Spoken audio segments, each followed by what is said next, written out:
používate počítač s operačným systémom Windows 7 alebo Windows Vista, prípadne nejakým iným, no a potrebujete si svoj počítač chrániť, aby ho nemohol použiť nejaký iný používateľ. Ak odbehnete na krátku chvíľu od počítača, tak požadujete, aby sa zobrazovalo vždy zadanie hesla.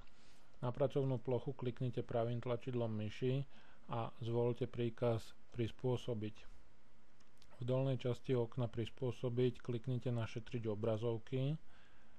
No a v okne šetriť obrazovky si vyberte niektorý z dostupných šetričov obrazovky, nastavte čas nečinnosti, po ktorej sa má začať vyžadovať heslo, no a zakliknite možnosť pri obnovení zobraziť prihlasovaciu obrazovku.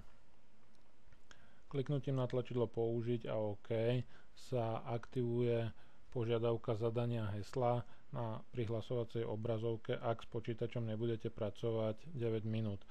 Po 9 minútach, ak spôsobíte aktivitu myšou alebo klávesnicou, tak bez hesla to možné nebude, aby ste sa dostali na svoju pracovnú plochu. Samozrejme, aby toto fungovalo, potrebujete si vytvoriť heslo svojho používateľského účtu, ktoré bolo popísané v predchádzajúcom videu.